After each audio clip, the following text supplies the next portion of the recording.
Hello नमस्कार, मैं हूं आशीष और मैं आपका वेलकम करता हूं भारत फर्स्ट में। जेनजी प्रोटेस्ट काफी वायलेंट हो चुके हैं। भारत के मुकुट जम्मू एंड कश्मीर के पड़ोस में एक cold desert region, union territory of Leh and Ladakh, और लोग कह रहे हैं कि भाई देखिए ये काफी वायलेंट हो चुका था। 4 लोगों की मृत्यु हो चुकी है, 70 से ज्यादा लोग इंजर्ड हैं। जो ले एंड लद्दाख से वीडियोज आ रही हैं वो आपको शॉक कर देंगे, बिल्कुल हैरान कर देंगे। बीजेपी के ऑफिस को और मल्टीपल जो एजेंसीज हैं उनके ऑफिस दफ्तर सबके ऊपर हिट किया गया। कारण कारण है डेमोक्रेटिक ग्रीवेंसेस। दोस्तों, हम भारतीय हैं और भारत के किसी भी प्रांत में किसी भी कम्युनिटी को अगर कोई इशू होता है तो सबसे बेस्ट मेथड है कि अपने कॉन्स्टिट्यूशनल राइट्स को यूज करके आप प्रोटेस्ट करते हैं, आप सरकार के सामने जाके अपील्स करते हैं, आप कोर्ट्स का दरवाजा खटखटाते हैं। बट एट टाइम्स और मेजॉरिटी ऑफ टाइम्स आपको देखेगा कि किसी भी डेमोक्रेटिक सोसाइटी में प्रोटेस्ट आपको करना पड़ता है जब आपको कोई भी सोल्यूशन नहीं मिलता। और प्रोटेस्ट से एसेंशियली आप सरकार के ऊपर एक प्रेशर ग्रुप की तरह प्रेशर बनाते हैं कि वो आपकी बात सुन पाए। इसमें आप थ्रेटन भी करते हैं कि भाई देखिए हम आपको वोट नहीं करेंगे। इसमें एक फियर भी होता है कि जो भी पॉलिटिकल पार्टी पावर में है वो अगली बार इलेक्शन हार जाएगी। तो बहुत सारे प्रेशर्स होते हैं, पुश एंड पुल होते हैं। बट यहां पे एक बहुत ही पीसफुल प्रोटेस्ट चल रहा है और ये कहानी कोई नई कहानी नहीं है। 2019 से ये कहानी चल रही है, जब से ये आर्टिकल 370 को हटाया गया है और लेह लद्दाख को एक यूनियन टेरिटरी बना दिया गया है, तब से लेह लद्दाख के लोगों को एक डेमोक्रेटिक ग्रीवेंस है कि उन्हें उनके कॉन्स्टिट्यूशनल फ्रीडम्स नहीं मिल रहे, उन्हें ट्रू डेमोक्रेसी नहीं मिल रही, उन्हें इलेक्टेड लीडरशिप नहीं मिल रही और उनकी ऑटोनॉमी वो कम हो चुकी है। साथ ही साथ उनके जो इन्वायरमेंटल, मैं कहूंगा, बेंचमार्क्स हैं वो धीरे धीरे डिग्रेड होते जा रहे हैं। दोस्तों, इसमें कहीं ना कहीं भारत की, मैं कहूंगा, जिस तरीके से हम चीजों को अब्सॉर्ब करते हैं, जिस तरीके से हम चीजों को सुनते हैं, उसकी भी गलती है, हमारी भी गलती है। एज टूरिस्ट अगर आप लेह लद्दाख जाते हैं, आप हिमाचल प्रदेश के काजा वैली में जाते हैं, आप ऐसे किसी भी फ्रजाइल रीजन में जाते हैं तो हम यूजुअली पेप्सी वगैरह पानी पीते हुए, हम बहुत सारे लेस के ये चिप्स खाते हुए जाते हैं। ये सब कुछ इन द लॉन्ग टर्म ऐसी इकोलॉजी, ऐसी फ्रजाइल इकोलॉजी के लिए डेंजरस है। साथ ही साथ यूथ अनएम्प्लॉयमेंट है, साथ ही साथ सोशल मीडिया पेनिट्रेशन हैवी हो चुका है और एस्पिरेशंस बढ़ चुके हैं। पड़ोस में नेपाल है, नेपाल में आपने देखा किस तरीके से जेनजी प्रोटेस्ट हुए।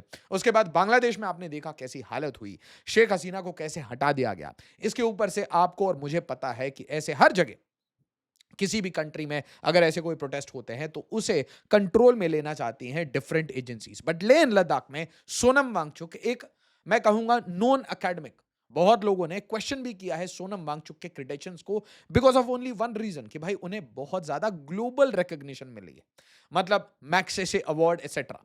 और आप यहां पे दो पक्ष समझ लीजिए, दो पक्ष बहुत क्लियर है।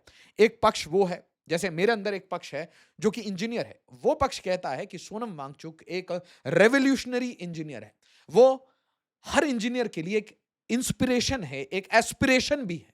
वो हर बच्चे को मोटिवेट करते हैं कि आप अपने समाज में आके विजिबल चेंज क्रिएट कर सकते हैं, आई स्तूपास बना सकते हैं। ऑपोजिट साइड में आपको एक और धड़ा दिखेगा जो ये कहेगा कि भाई देखिए, और इसीलिए मैं आपको कह रहा हूं दो धड़े हैं यहां पे। दूसरा धड़ा ये है कि भाई देखिए, सेंट्रल गवर्नमेंट के अगेंस्ट ये प्रोटेस्ट इसीलिए करते हैं क्योंकि इन्हें जो फंडिंग मिलती है, इन्हें जो पैसे मिलते हैं, वो किसी ना किसी फाउंडेशन या एनजीओ के थ्रू मिलती है। इनको बड़े सारे ऐसे अवार्ड्स मिल रखे हैं जैसे मैग्सेसे अवार्ड। अब आप इसको रोल बैक करके देखिए तो आपको ऐसे बहुत सारे पत्रकार भी दिखेंगे जो कि अपने आप को so called independent fearless journalist कहते हैं और एसेंशियली भारत सरकार की प्रेजेंट कंजर्वेटिव गवर्नमेंट को घेरते रहते हैं और पूरे मीडिया को गोदी मीडिया लेबल करके खुद को इंडिपेंडेंट बताते हैं, जबकि इनकी फंडिंग और सपोर्ट जस्ट ऑपोजिशन पार्टी से आती है। और ये जग जाहिर है, मतलब सबको ये बातें पता है, जो भी सोशल मीडिया पे है, जो भी यूट्यूब पे है, उसे ये बातें बहुत पब्लिक इंफॉर्मेशन की तरह पता है। बट सोनम वांगचुक की कहानी थोड़ी अलग है।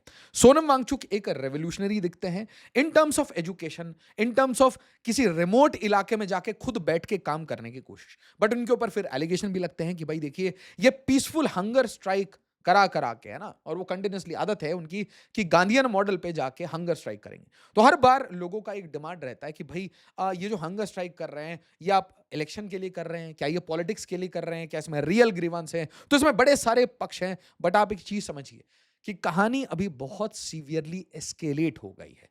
कर्फ्यू की स्थिति आ चुकी है, हमारे भारत के ही 4 लोगों की मृत्यु हो चुकी है।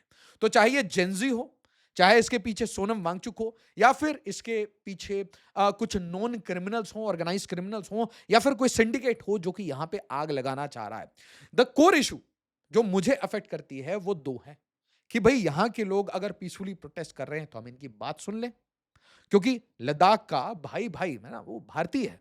तो लद्दाख की कोई भी अगर उनके कोई डिमांड्स हैं तो उसे हमें सुनना चाहिए, वन। दूसरा, peaceful protest should not become violent.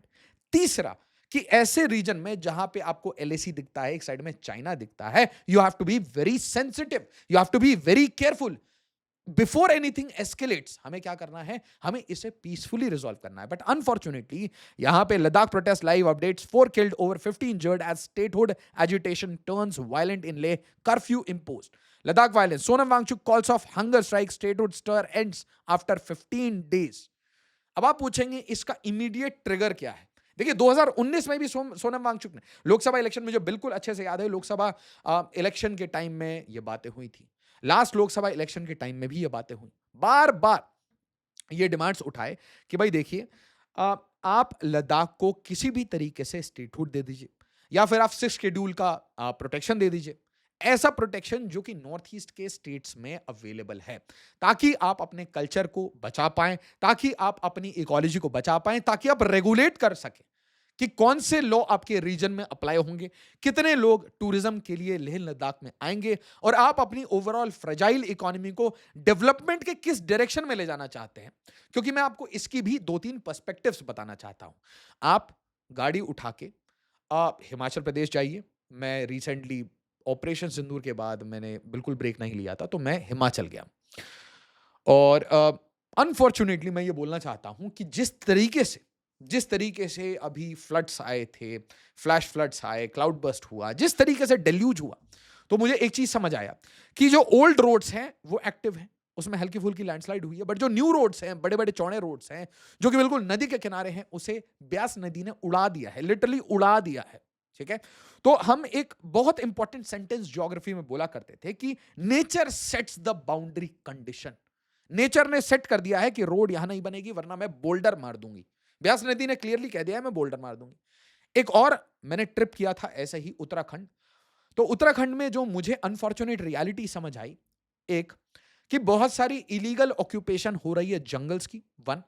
दूसरा, कि जब भी आप हिल्स को देखेंगे तो हिल्स में मैसिव डिफॉरेस्टेशन, और हिल्स में ड्रिलिंग करके, और देखिए टनलिंग के लिए आप ड्रिलिंग करें तो वो बहुत इंपॉर्टेंट हो जाता है बॉर्डर इंफ्रास्ट्रक्चर के लिए।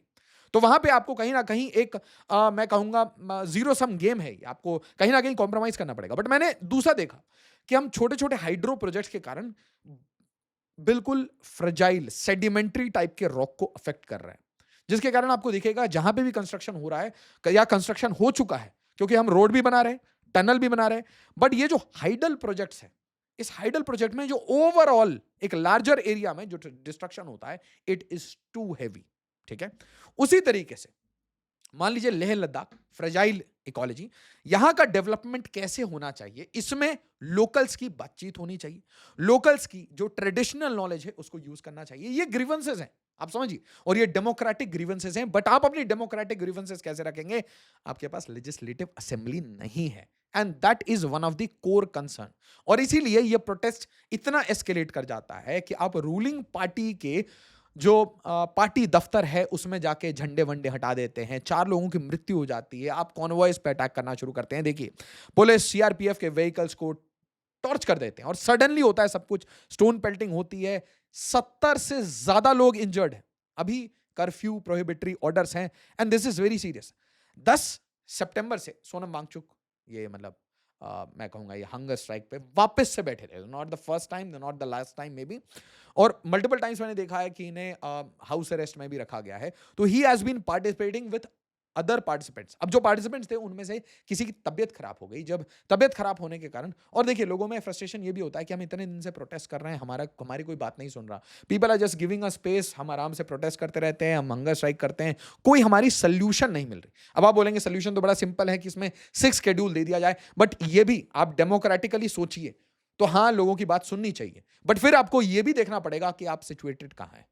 आप बिल्कुल एलएसी के एरिया में हैं, तो मुझे ये 100% पता है कि इनको 6 शेड्यूल मिलेगा, but after some infrastructure changes.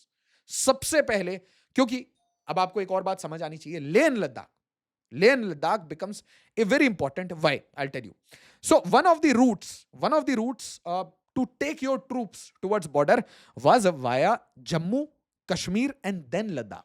Now what we are doing, आज हम क्या कर रहे हैं, we are going via Himachal Pradesh to Leh. तो अगर आप ये जो अटल टनल वाला रोड जानते हैं, तो आप दिल्ली से अटल टनल पे पहुंचिए और अटल टनल के बाद आप सीधा लेह पहुंच जाइए। इसका मतलब हम पाकिस्तान के अलावा, मतलब ये रूट पाकिस्तान के पड़ोस में है, तो हम पाकिस्तान के अलावा एक ऑल्टरनेट रूट बनाना चाहते हैं। और बाद में आपको ये भी पता चलेगा कि उसके बाद यहां जोजिला टनल, तो कुल मिला के आप एक सर्कुलर रोड बनाना चाह रहे हैं। आप पहले यहां से भी स्ट्रेट जा सकते हैं, आप यहां से भी स्ट्रेट जा सकते हैं, और फिर ये पूरा लूप कंप्लीट हो जाएगा। जब ये पूरा लूप कंप्लीट हो जाएगा तो भारत के लिए स्ट्रेटेजिकली बहुत इंपॉर्टेंट हो जाएगा। अब समझिए, ये लूप कंप्लीट होने के लिए इस पूरे एरिया में बहुत सारी अर्थ मूविंग होगी, बहुत सारी टनलिंग बोरिंग होगी। अब ऐसे टाइम में अगर आप 6 शेड्यूल की प्रोटेक्शन दे देंगे तो होगा क्या, तो आपकी जो मैं कहूंगा पेस ऑफ इंप्लीमेंटेशन है वो स्लो हो जाएगा, और पेस ऑफ इंप्लीमेंटेशन स्लो होगा तो आपको स्ट्रेटेजिकली आप चाइना को फेस कर रहे हैं। और हमने देखा कि दोखलाम और गलवान में कैसा हुआ। तो ऐसा नहीं है कि सरकार में कोई ऐसी परेशानी है कि उनको सुनाई नहीं पड़ता, बट यहां पे एक स्ट्रेटेजिक रीजन है कि लेह लद्दाख में मैसिव इंफ्रास्ट्रक्चर डेवलपमेंट होने की मैं कहूंगा स्ट्रेटेजिक रीजन है। बट प्रॉब्लम क्या है, इकोलॉजिकल इशू। प्रॉब्लम यह है लोकल से बातचीत, प्रॉब्लम यह है लोकल्स का रिप्रेजेंटेशन। और यहां पे अगर आप लेजिस्लेटिव असेंबली दे देते हैं और उसके बाद भी इंफ्रास्ट्रक्चर कर रहे होते हैं, तो एटलीस्ट एक ग्रीवेंस पॉइंट होता है। बट फिर क्या होगा, लोग बोलेंगे कि भाई जिसे हम इलेक्ट करके लाए हैं वही लोग निकम्मे हैं, उन्हीं लोगों ने हमें काम नहीं किया। बट इसमें अब कुछ लोगों के ये भी एलिगेशंस हैं, कुछ वेस्टेड इंटरेस्ट इसमें घुस चुके हैं, तो स्ट्रेटेजिक रिस्क है, याद रखिए। बट आप समझिए कि इसकी क्रोनोलॉजी बहुत पुरानी है। पहले आप ले ऑटोनॉमस हिल डिस्ट्रिक्ट काउंसिल्स, मतलब आप तरीके से ऑटोनॉमी दे रहे हैं, लोकल काउंसिल्स बना रहे हैं, बट आप लेजिस्लेटिव असेंबली नहीं दे रहे। बाइफर्केशन के बाद यूनियन टेरिटरी बनता है, और तब से डिमांड बार बार हंगर स्ट्राइक होता है, बार बार इसके ऊपर ज्ञापन दिए जाते हैं, भारत सरकार में मल्टीपल मीटिंग्स होती हैं, बट इसके ऊपर कुछ नहीं होता। इनफैक्ट ये बोला जा रहा था, यार देखिए आर्टिकल 370 हटा दिया तो हम आपको इसी टाइप की कोई स्पेशल प्रोटेक्शन दे देंगे, थोड़ा सा उसे डाइल्यूट करके। बट यहां पे डिमांड अब से शेड्यूल का है, स्टेटूट का है, वो नहीं मिला। इसमें मल्टीपल एक्टर्स भी हैं, ले एपेक्स बॉडी है, कारगिल डेमोक्रेटिक अलायंस है, प्रोमिनेंट इंडिविजुअल सोनम वांगचुक कुछ कहते हैं, एक तो उनका यूट्यूब चैनल है। ऊपर से आप देखिए सोनम वांगचुक को इनवेरिएबली लोग और इंडिया में ये एक शर्म की बात है, लोगों ने अपने आप को इनवेरिएबली राइट और लेफ्ट की तरह डिवाइड कर रखा है। तो जितने भी left oriented opposition funded YouTubers हैं वो सोनम वांगचुक की बात कहेंगे, बट रियलिटी ये है कि it is not only about Sonam Wangchuk, it is also about Leh and Ladakh which is an integral part of India. और अगर एक भी इंसान जो लेह लद्दाख का है उसे कोई परेशानी है, तो India should know, India should debate, and Indian bureaucrats politician they have to be sensitive. Sensitivity के साथ आपको स्ट्रेटेजिक कंसर्न भी देखना पड़ेगा। इमीडिएटली आप कुछ भी नहीं दे सकते। इसके अलावा आपको पता है पॉलिटिक्स भी है, बीजेपी वर्सेस कांग्रेस है, that means it becomes extremely sensitive. तो यहाँ land, culture, fertile ecology, jobs, quotas, सब कुछ डिबेटेबल है। अगर भारत सरकार यह कहती है कि हम सोलर पावर लगाएंगे, तो बोलेंगे हमें सोलर पावर नहीं चाहिए। आप समझ रहे? To oppose you can create multiple reasons. इसके साथ हमें कुछ चीजें याद रखनी पड़ेंगी। जेनजी की जो कहानियां चल रही हैं, तो हमें जेनजी को भी एंगेज करना पड़ेगा, हमें यूथ को एंगेज करना पड़ेगा। भारत में youth cannot always come to the government to protest. हम यूथ की बात तभी करेंगे जब कोई प्रोटेस्ट होगा। This is wrong. In fact we should engage with them. Grievances हमें समझनी पड़ेगी। एक इंटायर जनरेशन है जो कि जब से पैदा हुई है तब से फोन लेके पैदा हुई है। They are very vociferous about their opinions. They are extremely tech savvy, social media savvy। अगर भारत और भारत की जेनजी उनको आप इंपावर कर देते हैं घुमा के, तो आप जरा सोचिए कि they are tech savvy, they are social media savvy।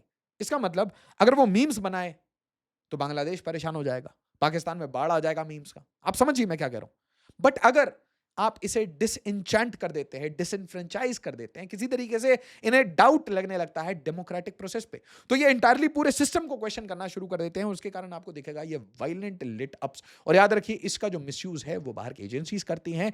और नेपाल, बांग्लादेश जैसी सिचुएशन भारत के किसी छोटे कॉर्नर में या पूरे भारत में कभी भी ना हो। इसीलिए सबसे इंपॉर्टेंट क्या है? Sensitivity. Sensitivity to listen, sensitivity to accommodate and accommodate quickly. आज नॉर्मल लोग, वो जब भी ग्रीवेंस लेके किसी के पास जाते हैं, they want quick solutions. They don't want कि भाई आप उनकी बात ना सुने। सबसे इंपॉर्टेंट चीज ये है कि चाहे सोनम वांगचुक हो या मल्टीपल बॉडीज हो, मल्टीपल इंडिविजुअल्स हो, सबको एंगेज करिए। चाहे वो पॉलिटिकल पार्टी ए हो, बी हो, सी हो, सबको एंगेज करिए। सारे prominent leaders and most importantly youth को एंगेज करिए। साथ ही साथ ये जरूर चेक करिए कि क्या इस रीजन में कोई और कंट्री कोई ना कोई गेम खेल रही है। And most importantly please check the foreign funding, NGO funding etcetera coming via normal routes, मतलब एनजीओ रूट्स, और via hawala to this region. क्योंकि याद रखिए, कोई भी प्रोटेस्ट सस्टेन नहीं हो सकता। ऑब्वियसली हर जगह there are honest people who are protesting using their democratic rights. Hats off to them, because it's a struggle. But opposite side में जो लोग खुद प्रोटेस्ट करते हैं, उनको ये चेक करते रहना पड़ेगा कि क्या उनके ग्रुप में, इन ग्रुप में कोई बाहरी इन्फिल्ट्रेटर तो नहीं आ चुका। होपफुली, मैं रिक्वेस्ट करना चाहता हूं, and I am just hoping that in any part of India, if you have grievance, do not go towards violence, do not go towards picketing, burning offices, etc. This is your country, this is my country, this is our country. Our taxpayer money has been spent on this country, so please don't try to burn your own money. As always, video को like, share और subscribe जरूर करिएगा। जय हिंद, जय भारत।